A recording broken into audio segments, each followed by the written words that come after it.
최근 유통업계에서 초저가 전략을 넘어서서 가격 역설계 바람이 불고 있다고 하는데 이게 어떤 개념인지 좀 설명해 주시죠. 네, 이 가격 역설계라는 건 상품 기획할 때부터 판매가를 먼저 결정하는 건데요. 이렇게 되면 원가나 이유는 이 정해진 판매가에 맞춰서 조정하게 됩니다.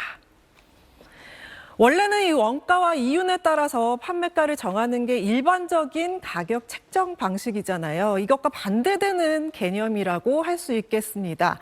이윤을 좀 포기하더라도 많이 팔겠다. 즉 박리담회로 판매량을 늘릴 수 있다는 장점이 있고요. 또 이 신규 고객을 유치하는 미끼 상품 역할을 할 수가 있는데요. 한마디로 말해서 이 불황형 대응 전략이라고 보면 됩니다. 네, 이런 가격 역설계 제품, 빙수 말고 또 어떤 것들이 있습니까? 네, 먼저 이 초저가 위스키를 한번 예를 들어보겠습니다. 가격이 6,000원이 안 돼서 5,980원에 팔리고 있는데요. 가격을 처음 정할 때부터 이 음식점 소주 가격대보다 이제 소주 가격대를 목표로 역설계된 상품이라고 볼 수 있습니다. 현재 시판 중인 위스키 원액 중에서는 최저가에 속하는데요. 제조 원가를 낮추기 위해서 용기를 유리병이 아닌 페트병으로 제작했습니다. 최근 몇 년 사이 다이소에서 저렴한 화장품이 인기를 끌자 마트에서도 화장품 업체와 협업해서 저렴한 스킨케어 제품을 내놓은 경우가 있는데요. 각각 5,000원이 안 되는데 소비자들 반응이 좋아서 최근 2달 동안 한 대형마트 스킨케어 전체 매출을 지난해보다 2배 가까이 끌어올렸습니다. 화장품 같은 경우는 원래 마케팅 비용으로 가장 많은 비용이 나가거든요. 근데 유명 연예인 광고 안 하고 AI 모델을 활용해서 마케팅 비용을 줄였고요. 또 제품 포장을 단순화해서 품질과 가격에만 집중했습니다. 또 다른 대형마트에서는 먹거리 상품에서 이 가격 역설계 방식을 활용하고 있는데요. 두부나 콩나물 PB 상품 300g짜리를 1,000원에 파는 게 대표적입니다. 네, 이런 가격 역설계가 좀 확산됐으면 좋겠습니다. 한 기자, 건강기능식품, 건기식이라고도 부르는데 요즘 정말 저렴한 제품들이 많이 등장했더라고요. 네, 이제는 건강기능식품을 4,000~5,000원대에 살 수 있죠. 네. 앞서 이 저가 생활용품점 다이소에서 제약사 건강기능식품을 판매해서 약사들의 반발을 샀는데요. 현재는 입점 업체들이 오히려 늘어났습니다. 지난 2월에 다이소가 건강기능식품을 입점시킨 뒤에 이 약사들이 반발하면서 소비자단체가 소비자 권리 침해라고 문제를 제기했었죠. 약사들 사이에서는 다이소에서 판매하는 건기식 상품 가격이 약국 판매 제품보다 저렴해서 매출 떨어지는 걸 우려하는 목소리가 컸습니다. 이 때문에 다이소가 건기식 판매 중단까지 했었는데 갑질 혐의를 받는 대한약사회에 대해서는 공정거래위원회가 조사 절차에 들어갔고요. 다이소는 약사들 반발에도 현재는 입점을 확대해서 건기식을 판매를 하고 있습니다. 이렇게 저렴한 건기식이 인기를 끌자 이제 주요 편의점들까지 시장에 뛰어들었다고요? 네, 사실 건기식 제품 한 개만 드시는 분들 없죠. 한 2~3개 먹으면 10만 원을 훌쩍 넘는데요. 업계에서는 이 높은 가격에 부담을 느끼는 소비자들의 이 틈새 시장 수요를 확인하게 됐습니다. 한 편의점 업체에선 올해 8월 이후 전국 3,000여 개 점포를 대상으로 30여 종의 건기식을 판매하는데요. 비타민, 유산균 같은 대중적인 건기식 상품을 중심으로 편의점 소비 형태에 맞춰 소용량 형태로 출시할 예정이라고 합니다. 가격이 중요하겠죠. 이 가격은 평균 5,000원에서 6,000원 선이 될 것으로 보입니다. 이미 건기식을 판매하는 편의점도 있는데요. 한 지점에서 이 건기식 매대를 시범 운영을 해봤더니 올해 건기식 상품 매출은 운영 초기였던 지난해와 비교해서 매출이 100% 가까이 증가했습니다. 특히 가정의 달 할인 프로모션을 진행한 5월엔 건강식품 매출 신장률이 전월 대비 200% 넘게 올랐다고 하는데요. 가격은 대부분 4,000원 이하가 줄을 잃었습니다. 앞으로도 점차 가맹점으로 판매처를 늘려나갈 예정이라고 합니다. 다른 편의점들도 제품들도 올해 들어 이 건강식품 판매량이 전년 대비 2배 가까이 늘어난 것으로 나타났습니다. 인간의 영원한 숙제죠. 건강을 중시하는 트렌드는 사실 사그라들지는 않을 겁니다. 국내 건기식 시장 규모는 2005년 1조 2천억 원에서 2020년 5조 1,750억 원이었던 게 지난해 6조 440억 원까지 성장한 것으로 추정되는데요. 오는 2030년엔 25조 원까지 커질 것으로 예측되고 있습니다. 소비자 입장에서는 더 자주, 더 싸게 만나볼 수 있어서 좋긴 한데요. 주의할 점도 있겠죠? 네, 앵커께서는 이 건강기능식품 몇 개 정도 드시나요? 저는 좀 많이 챙겨 먹는 편이긴 한데 한 6가지 정도 되는 것 같습니다. 정말 많이 드시네요. 저도 한 2-3개는 먹는 것 같은데요. 주위에 한 10개 정도 드시는 분까지 저는 봤어요. 그런데 이 제품에 따라서는 2가지 이상을 함께 중복 섭취할 때 건강에 문제가 생길 수도 있다고 합니다. 직접 설명 한번 들어보시겠습니다. 같은 기능을 가진 건강기능식품을 여러 종류 섭취해도 효과가 커지는 것은 아니며 중복 섭취 시 부작용이 발생할 수 있습니다. 네, 한국소비자원이 설문조사를 했더니 이 건강기능식품을 2종류 이상 섭취한다고 그런 답한 응답자가 66%나 됐습니다.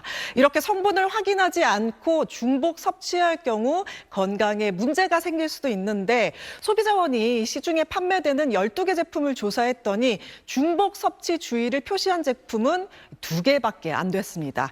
특히 여름철 다가와서 다이어트 관련 건강기능식품 요즘 많이들 찾으실 텐데요.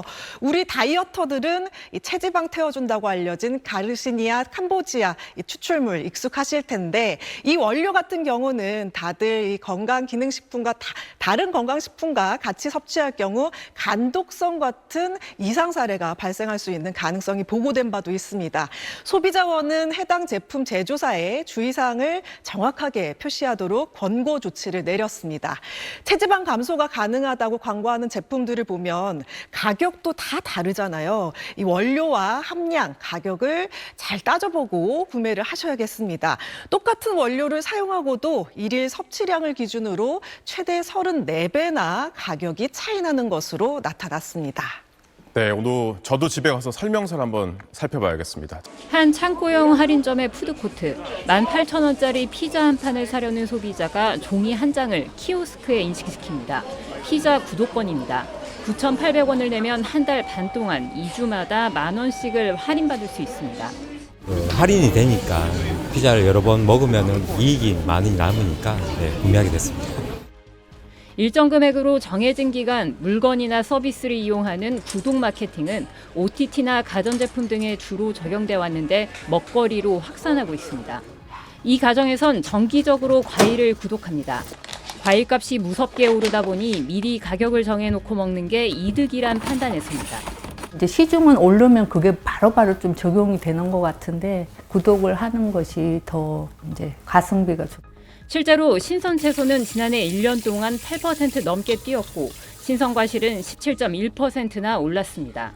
과일, 김치가 주인 이 구독 상품 매출은 1년 전보다 2.4배. 한 백화점의 반찬 구독 상품 이용자는 한 해 사이 30%나 늘었습니다.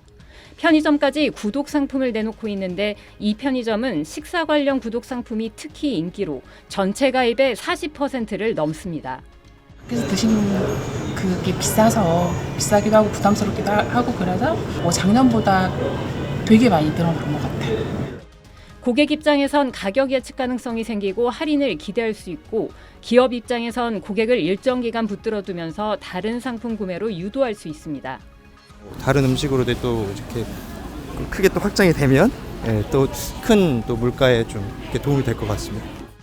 올해 국내 구독 경제 시장은 5년 전에 2배 조금 넘는 수준인 100조 원으로 확대될 거란 전망이 나오는 가운데 고물가 시대 먹거리 구독에 대한 관심은 더 커질 전망입니다. SBS 유덕기입니다. 한 대형마트가 내놓은 자체 브랜드 PB우유입니다. 유명 브랜드 제품보다 약 20% 정도 저렴한데 3년 동안 매출이 15%나 늘었습니다. 그 마트 이름이 적혀 있는 그런 물품들을 가격도 저렴하고 품질도 좋은 것 같아서 자주 구매하는 편이에요. 위탁 생산 등의 방식으로 유통 마진과 마케팅 비용을 줄여 저렴하게 내놓을 수 있는 건데 올해는 PB 상품을 현재보다 30%가량 늘릴 예정입니다. 가성비에 대한 수요가 엄청나게 많이 늘었거든요. 더 크게 키워볼 필요가 있다고 생각이 돼서. 또 다른 대형마트는 신규 매장을 열면서 고무장갑이나 화장지 등 공산품의 40%를 PB 제품으로 채웠습니다. 기존 다른 매장보다 2배나 많은 수준으로 PB 상품 마케팅을 대폭 강화한 건데 제품 인지도보다는 질 좋고 저렴한 상품을 찾는 소비자 트렌드를 반영한 겁니다. 가성비 제품을 많이 찾고 있는데 써보니까 많이 좋더라고요. 그래서 또 다시 사러 왔고요. 지난 2015년 200억 원대였던 이마트의 한 PB 매출은 1조 3천억 원대 수준으로 급증했고 롯데마트와 홈플러스의 PB 매출도 꾸준한 증가세입니다. 편의점 업계도 PB 마케팅을 확대하고 있는데 채소와 라면, 맥주에 이어 디저트까지 제품군을 늘리고 있습니다. 매출만 늘리려고 하지 말고 PB 자체 품질로 충성 고객이 될 수 있도록 품질에도 만전을 기해야 된다. 유통업계는 최근 점점 더 치열해지는 국내 시장의 한계를 뛰어넘기 위해 PB 상품의 해외 수출과 직영 매장 개설도 적극 추진하며 새로운 활로를 모색하고 있습니다. SBS 덕입니다. 네, 고물가가 이어지면서 생활용품 매장에서 판매하는 저렴한 화장품들이 인기를 끌고 있죠. 자, 이제는요. 편의점 화장품, 즉 편의점들도 초저가 화장품을 내놓고 있다는 기사입니다. 최근 한 편의점은 수분크림과 팩 등을 출시하면서 가격을요, 모두 이렇게 3,000원으로 책정했습니다. 또 다른 편의점에서도 선크림을 내놨는데요. 이 역시도 3,000원입니다. 고물가 시대 절약 트렌드가 화장품 시장에도 확산하면서 편의점들이 이른바 가성비 화장품을 내놓고 있는 겁니다. 요즘은요, 화장품 전문 판매점이 아니더라도 제품의 경쟁력만 있으면 소비자들이 기꺼이 지갑을 연다는 게 확인된 셈입니다. 특히 10대와 20대가 주요 소비층으로 떠오르면서 제품 콘셉트를 확실하게 가성비 또 소용량에 맞추고 있다고 기사는 전했습니다.